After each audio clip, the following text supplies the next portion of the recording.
Vamos falar sobre o açúcar hoje. Eu sou nutricionista, Fabiana Casé, para quem não me conhece, e a gente hoje vai falar então dessa substância, né, que algumas pessoas gostam de colocar ele como vilão. E como vocês me conhecem, eu não gosto de considerar nenhum tipo de alimento como vilão ou como mocinho, né? A gente simplesmente eles existem e fazem parte do nosso dia a dia. A gente precisa saber equilibrar. Quando a gente fala em equilíbrio, a gente vai perceber que o brasileiro come muito açúcar. A gente pode comer 5 a 10% do nosso consumo máximo de caloria por dia de açúcar, e o brasileiro chega a 15% ou mais. Então a gente precisa realmente reduzir. Como que a gente reduz isso? Não é tirando aquele doce caseiro que a gente gosta de fazer, uma fatia de bolo caseira, é algo que a gente gosta de comer eventualmente, não todo dia.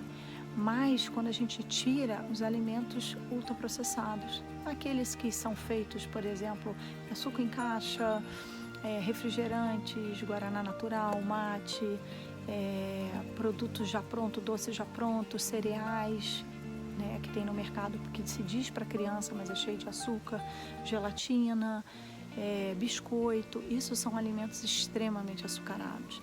A quantidade de açúcar é muito alta, além do açúcar refinado, eles colocam outros tipos de açúcar ali com outros nomes, e aquilo fica extremamente doce e com uma quantidade de açúcar que passa o que a gente precisa consumir por dia se a gente exagerar na porção.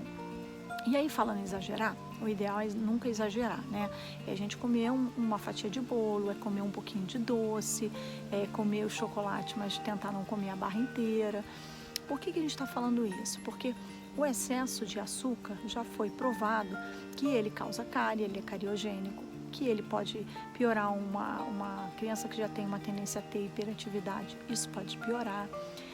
A gente tem alguns estudos mostrando inflamação, e aí não culpa só a gordura em relação à inflamação nas artérias, podendo trazer doença cardiovascular. Então, olha quanta coisa aí que a gente tem mostrando do açúcar. Só que todos eles, quando você vai olhar, observar a alimentação nos estudos, elas têm outras coisas relacionadas também, e é o excesso, é o comer muito. Então, a gente pode comer? Lógico que pode. Deixa o açúcar para isso, para comer aquele bolinho caseiro nessa época agora de recolhimento que a gente está, para fazer um doce que você adora. E quando for comer, não exagerar. Quando eu falei da barra inteira, naquela hora que você comer uma barra inteira, você vai estimular o seu pâncreas a produzir uma quantidade de insulina tão alta que ele vai produzir. Não vai chegar para você e vai dar nenhum sintoma. Vai dar quais sintomas? Talvez uma azia, um refluxo se você tiver uma tendência, né? E aí vem a outra parte que aí tem a ver com nutrição comportamental, que é a culpa. E aí a gente fala isso em um outro vídeo, tá? O ideal é que a gente sempre tente comer uma quantidade pequena. Se a gente sabe que a gente não é de comer pouquinho, gosta muito daquele alimento, pega um pouco, guarda aquele alimento, você mesmo tenta se educar, né? Como se fosse uma criança que não pode ver, e trabalhar isso depois com terapeuta nutricional, uma nutricionista ou terapeuta mesmo, para a gente perceber quais são os momentos que eu tenho vontade de comer determinados alimentos.